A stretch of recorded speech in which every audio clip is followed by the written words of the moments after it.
what do you there? Is this even? What is up, guys? Welcome back to another GeekaWhat video, and today it is PC build time once again. And in this video it's a $450 gaming PC build you can actually buy right here, right now for $450. This build is super special and features AMD's brand new Ryzen 2400G APU, which I got onto more in a moment's time, but first let's look at some performance figures. For its price point, this build performs incredibly well. You look in 1080p medium and sometimes lower settings in the latest AAA titles, GTA 5, Overwatch, Need for Speed Payback. All of these games are going to work really well on this system. Head to some of the slightly older games and this PC really comes into its own. You're seeing good settings with really great frame rates, 60 FPS and above in CSGO, World of Warcraft, League of Legends, Dota 2, even Minecraft, those kind of titles. I'll actually be taking an even deeper dive into the performance of this PC very soon indeed, and I'll link that video in the card section now. I'll also link all of the parts mentioned in today's video in the description below for different regions and retailers, Amazon, B&H, Newegg, all that good stuff. But for now, let's jump into the parts I've chosen why and kick it off as always with the CPU. The AMD Ryzen 2400G is honestly the perfect choice at this price point. Now this is actually an APU, brand new from AMD, which means it combines the CPU and GPU into one single unit, which gives far greater value for the budget conscious gamer. Not only that, it means that it isn't affected, that the build isn't going to be more expensive because of excessive GPU pricing and stock shortages, which has been created by the mining of cryptocurrencies such as Bitcoin, Litecoin and Ethereum. The actual CPU, the processor part of this APU, is also very capable. It's got a base clock of 3.6 GHz with a boost of 3.9 GHz, which is going to give some decent single threaded performance. Not only that, it also features 4 cores. It's a quad core chip with AMD's simultaneous multitasking, giving 4 cores and 8 threads, meaning newer titles which want all of that CPU processing power are free to go and get it.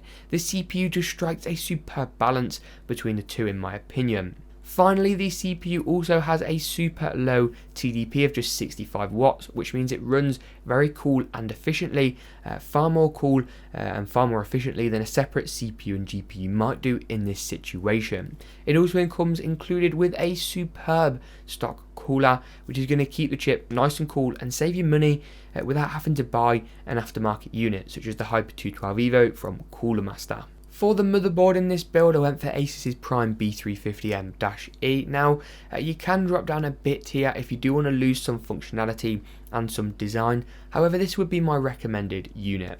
This B350 motherboard sports the B350 chipset, as can be imagined, and that gives you more features than you might otherwise get, including more PCI-E lanes, more storage support for more hard drives, SSDs, including an M.2 slot, as well as USB 3.1 for super fast transfer speeds. Not only that, it supports graphics cards as well, so if you did want to pick up a dedicated GPU later on down the line, you are more than free to do so, whilst also retaining this current chip to give you a really nice balance and some better performance later down the line. For the memory in this build, I opted for a simple 8GB kit of Corsair's Vengeance in a 1x8 configuration. This is going to leave some room for upgrades later on down the line, and I would recommend picking up an identical 8GB DIMM in a year or two, because that is going to improve your performance by quite some margin. That being said, I selected a single DIMM for this build due to the fact that RAM pricing is super duper expensive at the moment.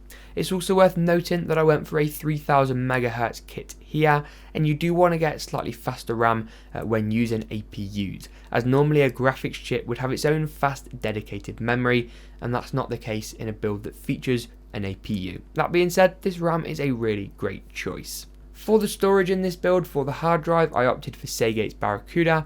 It's a standard run-of-the-mill hard drive with the nice and quick 7200 RPM speed in the standard 3.5-inch form factor.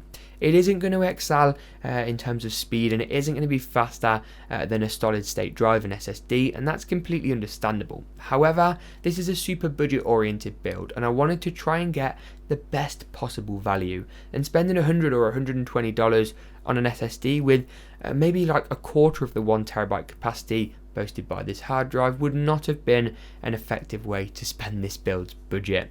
That being said, these in my experiences work well. I've never had one die on me and currently own well over 15 terabytes worth of these drives. The penultimate part in this build is the case. I opted for Cooler Master's Masterbox Lite 3.1. This is a micro ATX case which is nice and small, nice and compact, but fits all our components nicely and allows upgrades in terms of more RAM, another hard drive and a GPU as well, and also looks incredibly good. It features replacement accent colours, so you can go for a full blackout case or one with white or red accents, and an acrylic side panel. It looks like tempered glass on the face of it, but isn't. It's far cheaper, and that helps to keep the cost of this case down well under the $40 mark, which is pretty incredible. It's got some decent airflow, looks really nice, and supports front panel USB 3. It's got everything we need and is once again available on Amazon Prime, which is always a win. The final part on this list is the power supply. I went for EVGA's 500 watt 80 plus certified ATX unit, and it works really well. It's super cheap as well, which is a really important thing to bear in mind, and the 80 plus certification means it's guaranteed to run above 80% efficiency at all times to save you money on wasted electricity from the wall that might otherwise be converted to heat or noise, for example. But that about wraps it up for today's PC build. I understand this was a little bit longer than my usual builds, and if you want to check out my usual builds, you can find those in the card section now. I wanted to give you all as much detail as possible, and if you did enjoy this video, smash that like button, subscribe for more from me, and as always, we'll see you in the next GeekaWhat video.